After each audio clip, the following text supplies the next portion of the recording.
అలానే మిస్ఎస్ రావు సివిల్ సర్వెంట్లకి ప్రత్యేకించి quick decision తీసుకునేటువంటి ఆ తెలివి ఉండాలి. అందుకే వాళ్ళని ఐఏఎస్లు అంటారు, సివిల్ సర్వెంట్లు అంటారు. క్విక్ డెసిషన్ తీసుకుంటారు ఏదైనా సరే, వేగం తేజం చాలా వేగంగా తీసుకోవాలి డెసిషన్స్.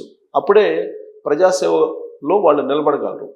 ప్రజాసేవ చేయాలి, వేగంగా చేయాలి, స్పాట్లో నిర్ణయం తీసుకునేటువంటి స్పార్క్ ఉండాలి. ఇవన్నీ కూడా ఐఏఎస్లకు ఉండాల్సినటువంటి లక్షణాలు. అవి లేకపోతే ఫైల్స్ క్లియరెన్స్ లేట్ అవుతుంది, అలాగే ప్రభుత్వం అబాస్ పాలవుతుంది, ప్రభుత్వం ముందుకు వెళ్ళలేదు. అల్టిమేట్గా 5 సంవత్సరాల తర్వాత వచ్చేటువంటి ఎలక్షన్స్లో లెజిస్లేషన్ ఖచ్చితంగా ఇబ్బందులు పడాల్సి వస్తుంది. ఎగ్జిక్యూటివ్ సిస్టమ్ అయితే బాగానే ఉంటుంది, ఎందుకంటే వాళ్ళకంటూ 5 సంవత్సరాలకు ఒకసారి ఎగ్జామ్ ఉండదు.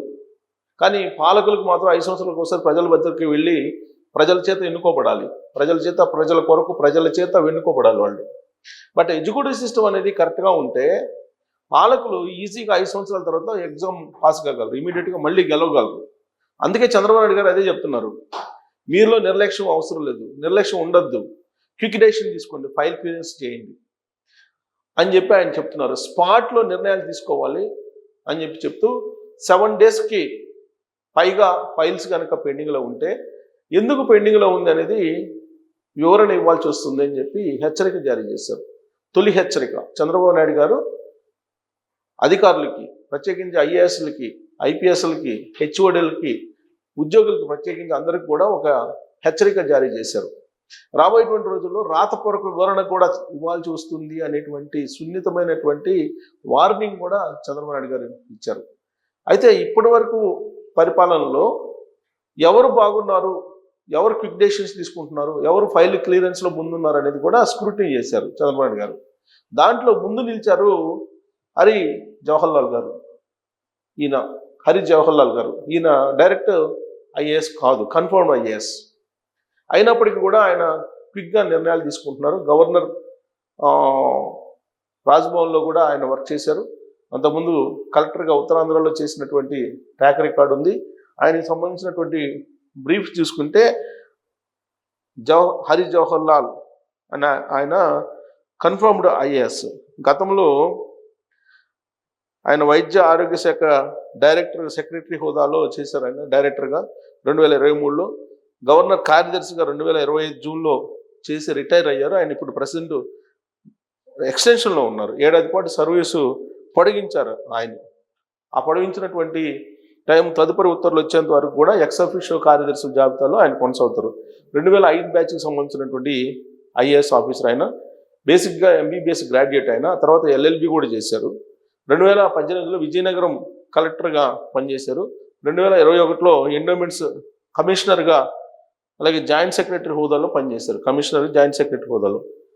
2023లో వైద్య ఆరోగ్య శాఖ డైరెక్టర్గా చేశారు. ఇది ఆయన బ్రీఫ్ ప్రొఫైల్.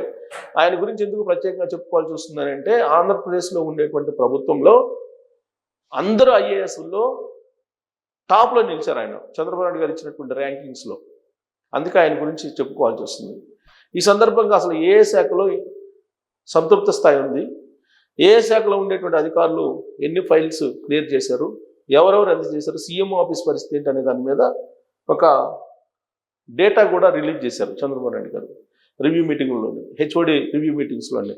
అది ఏంటంటే చూడండి, రకరకాలుగా పరిపాలనలో చంద్రబాబు నాయుడు గారు పింఛన్లు, దీపం, ఆర్టీసీ ప్రయాణం, ఆర్టీసీ బస్ స్టేషన్లు, రేషను, పంచాయతీల్లో చెత్త సేకరణ, ఆసుపత్రుల సేవలు, అన్న క్యాంటీన్లు, ఆలయాల్లో సౌకర్యాలు, విత్తనాల పంపిణీ, పురపాలక సేవలు, విద్యుత్ సేవలు, మహిళలపై నేరాలు, గంజాయి, మాదక ద్రవ్యాలు, గృహ నిర్మాణం, ఏపీ కాలుష్య నియంత్రణ మండలి, ఉచిత ఇసుక, రెవెన్యూ సేవలు, ఆర్ఓఆర్, ఎఫ్ లైన్, రిజిస్ట్రేషన్ శాఖ, ఇలా వాళ్ళు డిపార్ట్మెంట్ వైజ్ వీళ్ళు తీసుకున్నటువంటి ర్యాంక్స్ ఇవి. దీంట్లో పథకాలు, ప్రభుత్వం అమలు చేస్తున్నటువంటి పథకాలు, అలాగే అధికారుల సేవలు, ఈ రెండు తీసుకుంటే కనుక ప్రభుత్వం అమలు చేస్తున్నటువంటి పథకాల్లో సంతృప్త స్థాయిలో అప్ టు మార్క్ కనిపిస్తూ ఉంటుంది ఈ ర్యాంకు. అదే సేవల విషయంలో అధికారులు ప్రజలకు సేవ చేసేటువంటి విషయంలో బాగా వెనకబడ్డారు. చూస్తే కనుక రెవెన్యూ శాఖలో చూడండి, ఇక్కడ సంతృప్త స్థాయి ఏడాదికి సంతృప్తి స్థాయి ఎంత ఉంది, 3 నెలలకు ఎంత ఉంది, నెలకి ఎంత ఉంది అనేది డివైడ్ చేశారు. సో ఫస్ట్ ఏడాదికి చూద్దాం. ఏడాదికి రెవెన్యూ దాంట్లో కేవలం 18% ఉంది. 18% మంది సంతృప్తిగా ఉన్నారు. అంటే మిగతా మొత్తం ఆల్మోస్ట్ 72% మంది వ్యతిరేకంగా ఉన్నారు రెవెన్యూకి. అంత దారుణంగా ఉంది ఆ పరిస్థితి. అలాగే రెవెన్యూ సేవలు 24% రెవెన్యూ సేవలు.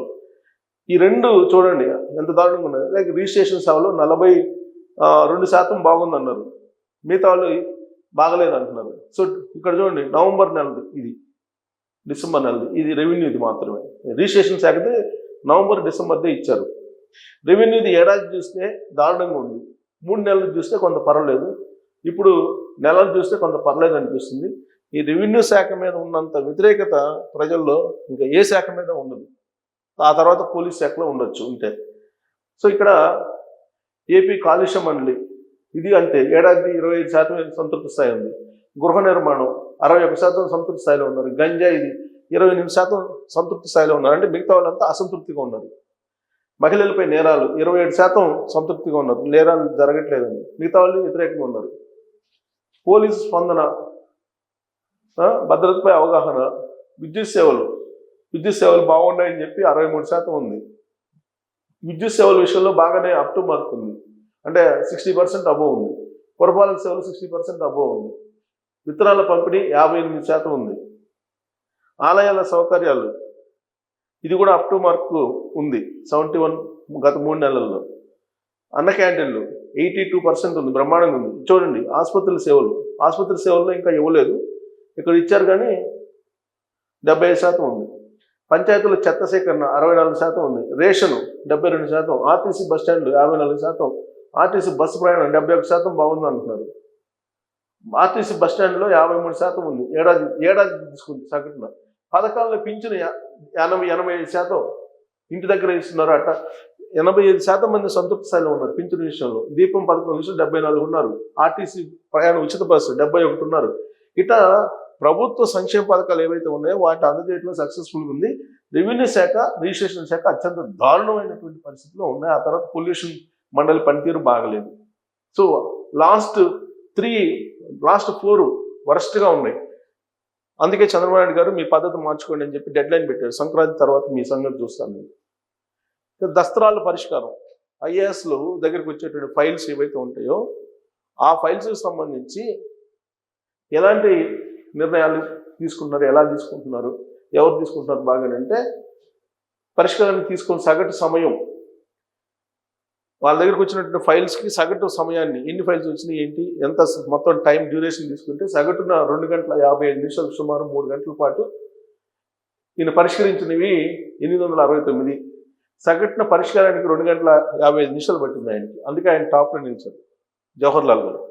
అజయ్ జైన్ ఆ తర్వాత 12 గంటల 39 నిమిషాలు పట్టింది ఆయనకి. ఫస్ట్కి సెకండ్కి చాలా టైం ఉంది. ఈయన 2 గంటల సగటున పరిష్కరించాడు, ఈయన 12 గంటలు పట్టింది. పీయూష్ కుమార్ 12 గంటల 54 నిమిషాలు. చివరి నుంచి 3వ స్థానంలో ఎవరెవరు ఉన్నారంటే మొత్తం ఐఏఎస్లో చివరిలో ఉండేటువంటి వాళ్ళు జయలక్ష్మి గారు చివరిన ఉన్నారు. ఆమె 3 రోజులు 3 days 3 రోజుల 6 గంటల 99 నిమిషాలు పట్టింది. ఎంఎం నాయక్ ఈయనకైతే 2 రోజుల 16 గంటల 23 నిమిషాలు పట్టింది. యువరాజ్కి 2 రోజుల 11 గంటల 53 నిమిషాలు పట్టింది. లాస్ట్లో విజయలక్ష్మి గారు ఉన్నారు లాస్ట్ ప్లేస్లో. ఇక 9/9/22 నుంచి 9/12/25 వరకు దసరాల పరిష్కారంలో టాప్ 3 సచివాలయ శాఖలు. సచివాలయాల్లో చూసుకుంటే కనుక సిఎస్ కార్యాలయంలో 1 రోజు 2 గంటల 34 నిమిషాలు పట్టింది దసరాలు పరిష్కరించడంలో. పరిష్కారం తీసుకున్న సగటు సమయం. శాసనసభ వ్యవహారాల్లో దీనికి వచ్చేసి 3 రోజుల 1 గంట 40 నిమిషాలు పట్టింది. సిఎంఓలో 3 రోజుల 14 గంటల 36 నిమిషాలు పట్టింది.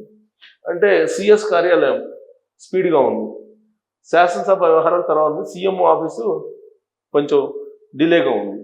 చివరి నుంచి 3 స్థానాల్లో, చివరి నుంచి లాస్ట్ మనకు విభాగాల వైపు వస్తే కనుక ఇక్కడ పరిశ్రమల శాఖ 27 రోజులు తీసుకున్నారు. 27 రోజుల 18 గంటల 8 నిమిషాలు, అంటే ఆల్మోస్ట్ 28 రోజులు తీసుకున్నారు ఫైల్ పరిష్కారానికి. ఫైల్స్ ఇవి పరిష్కరించిన 23,460, కానీ హైయెస్ట్ ఫైల్స్ ఉన్నాయి. కాకపోతే పంచాయతీరాజ్ గ్రామీణాభివృద్ధి 35,577 ఫైళ్ళు 24 రోజుల 20 గంటల 54 నిమిషాలు పట్టింది సగటు టైం వీళ్ళకి పరిష్కరించడానికి, ఒక ఫైల్స్ పరిష్కరించడానికి. విద్యుత్తు ఇక్కడ కూడా 23 రోజుల 16 గంటల 10 నిమిషాలు పట్టింది సగటును. సో సగటును తీసుకుంటే కనుక చివరి 3 స్థానాల్లో పంచాయతీరాజు, గ్రామీణాభివృద్ధి, పరిశ్రమల శాఖ, విద్యుత్తు ఉన్నాయి డిపార్ట్మెంట్ వైజ్. తర్వాత స్టేట్ లెవెల్లో సిఎస్ కార్యాలయం, శాసనసభ, సిఎంఓ తీసుకుంటే సిఎస్ కార్యాలయం ముందుంది, చీఫ్ సెక్రటరీ. ఐఏఎస్ల వారికి తీసుకుంటే హరి జవహర్ లాల్ ముందున్నారు. సో ఇది పర్ఫార్మెన్స్ని బట్టి, అంటే టాప్ ఐఏఎస్ తర్వాత పరిపాలన ఎలా ఉంది అనే దాని మీద ఎప్పటికప్పుడు చంద్రబాబు నాయుడు గారు రివ్యూ చేస్తూ ఉన్నారు. అందుకే ఆయన చాలా క్లియర్గా చెప్పారు, మీరు ఫైల్ క్లియరెన్స్లో అనవసరమైనటువంటి వాటికి జోలికి వెళ్ళొద్దు, అనవసరమైన ఫైళ్ళు కూడా క్రియేట్ చేస్తున్నారు, అవి అవసరం లేదు, అవసరమైనటువంటి ఫైళ్ళే క్లియర్ చేయండి, స్మార్ట్ వర్క్ నేర్చుకోండి అని చెప్పి చెప్తున్నారు. రాజ్యాంగాన్ని అనేక సార్లు మార్చేశారు, కాబట్టి మనం మార్చుకుంటే తప్పేంటి, ఫైల్ క్లియరెన్స్ విషయంలో కొన్ని మార్పులు చేస్తే తప్పేంటి, బిజినెస్ రూల్స్లో తప్పేంటి, మార్పు చేసి మీరు మొత్తం క్లియర్ చేస్తే తప్పేంటి అని అడుగుతున్నారు. సో టాప్లో హరి జవహర్ లాల్ ఉన్నారు. సో ఇప్పుడు ప్రభుత్వ పర్ఫార్మెన్స్ చూస్తే కనుక క్లియర్గా రివ్యూ మీటింగ్లో వాళ్ళకి అందజేశారు. ఇకనైనా మీరందరూ స్పీడప్ కాండి అని చెప్పి చంద్రబాబు నాయుడు గారు చెప్తూ ఉన్నారు. స్పీడప్ అయ్యి ప్రజల సేవ చేయడానికి అంకితం అవ్వండి, మీలో వేగం ఉండాలి, పారదర్శకత ఉండాలి, అలాగే నిజాయితీ ఉండాలి అని చెప్పి చంద్రబాబు గారు చెప్తున్నారు. మరి ఇలాంటి రిపోర్ట్స్ వల్ల ఐఏఎస్లు, ఐపీఎస్లు, సివిల్ సర్వెంట్లు, అలాగే హెచ్ఓడీలు, అలాగే ఉద్యోగులు ముందుకు కదిలే అవకాశం ఉందా, ఈ పరిపాలనని వేగవంతంగా తీసుకెళ్ళడానికి వాళ్ళు ఈ స్క్రూటినీ గురించి ఆలోచిస్తారా అనే దాని మీద మీరు కామెంట్ చేయొచ్చు. Thank you.